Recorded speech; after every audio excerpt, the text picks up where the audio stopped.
Today we're going to have a look at a Duke pen. This Duke pen was sent to me by the seller who retails these pens through Amazon. The name of the shop is Office Products Pen, and here we go. Now I'm going to cover the parts of the pen. I'll do a writing sample. I'll tell you what I like about it, what I don't like about it, but first right here we're going to look at the box. So, cute little box. It has a a picture. It's I think half of it is painting and half of it is actual photograph.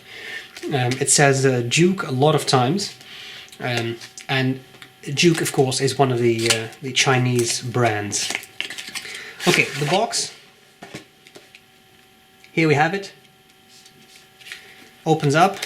The pen is in it. There was actually an extra converter in it. I don't know if that was an accident, but there's that. There's also a box of cartridges. Comes with a box of cartridges. I'll show you that in a sec. A little pen sleeve and a little booklet which says Willkommen im Schloss der Herzöge. Herzog is not capitalized, but welcome to the castle of Dukes. It has that same picture again. And it has an introduction of the brand. Pen is a powerful means of mankind for inheritance of civilizations, for example. It has user instructions on how to fill the pen, and that's pretty much it. Some further information about the brand and such. This box, it kind of reminds me of sort of like the container your granddad puts his glasses in. It really has that feeling. It has a texture. It's sort of a velvety thing on the inside, but it's a solid box. It's definitely solid. You could transport a pen in this, and it should be safe. Okay, let's cover the parts of the pen, and then we'll go on to writing, and I'll tell you what I like about it, what I don't like about it. A kind thank you to the company for sending me it. I appreciate it, and let's see what it's all about. Okay, so here we go with this Duke Sapphire. At the top of the pen is what lends the pen its name, a sapphire. Obviously not a real one, $30, but cute touch. Then we have this, I don't really know if we're supposed to call this an overlay, because it seems to be pretty flush with the rest of the cap, but you do get this interesting pattern. The clip has the crown, and the clip is very springy, so it works well. The rest of the barrel, a little lip there, and one there as well. Cap pops off, and because of that lip at the end of the barrel, it posts comfortably. Then you get a nicely shaped pen, nicely sized, not too large, but it's I think it's a nice size for many people. It is a pretty thin pen though. Unposted, it's for me it's on the small side, so I'm glad it can post. The section, as you can see, tapers down, has another lip there, and then you have a number 5 nib, which I'll show you up close. The number 5 nib I think is quite nice, has that crown on it again, and it says Duke, and you have some lines. It is actually engraved, it's not laser engraved, which is nice. Then we have a simple plastic feed, which is does what it's supposed to do. And in there you have a converter, but you can also use cartridges, and the converter says Germany and Duke on it. And there you have it. So, nice pen, a lot of metal, feels pretty solid. So how about we see how it writes.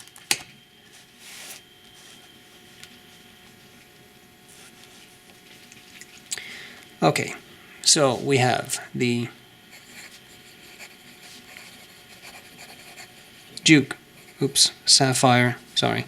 The nib, this happens to be a medium, I think, and the ink was the Waterman Blue Black. Now I'm using this with very little pressure, and as you can see, the nib is just dry. It skips,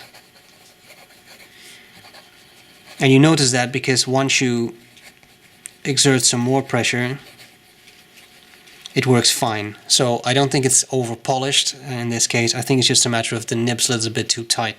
You can open it up, you can do something about it, but of course ideally you would want it to write out of the box. Fast writing.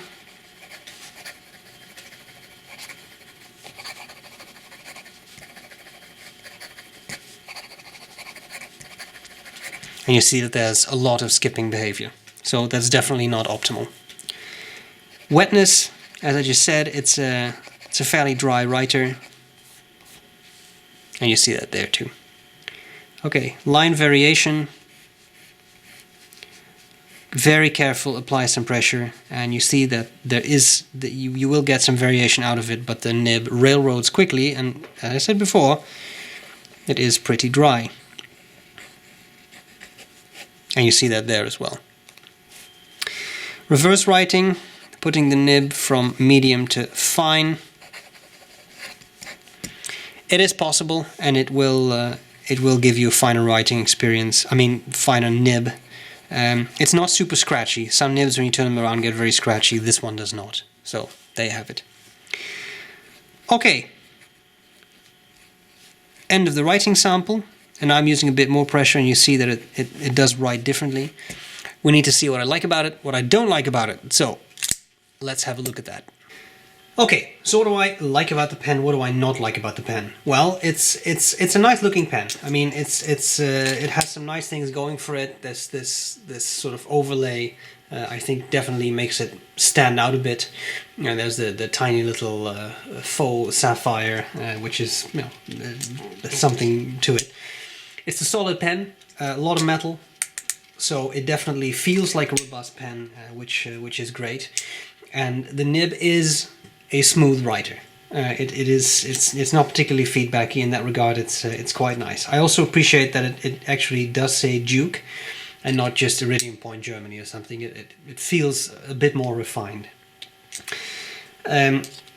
One issue that I had with it is that even though it is a smooth nib, it is a skippy nib. I definitely had a bunch of skips as I wrote with it, so that is a bit of an issue. Because of course you buy a pen, you want it to write. I think the biggest issue is we have become fairly spoiled, and we have been able to source Chinese pens very inexpensively on eBay, and this pen is now $30. I did have a look on eBay, and you can source them more cheaply there. There is, for example, and that is without a box, but you can buy it for $14, which is suddenly 50% of the price. Of course, you don't get the box, but you do get the pen, and that's cheaper. And there were some other deals that were less expensive than $30 too. Now, of course, $30 for a fountain pen is still not a terrible price. That's still fair, but it puts you in the price range of other pens, such as, say, Lamy Safari.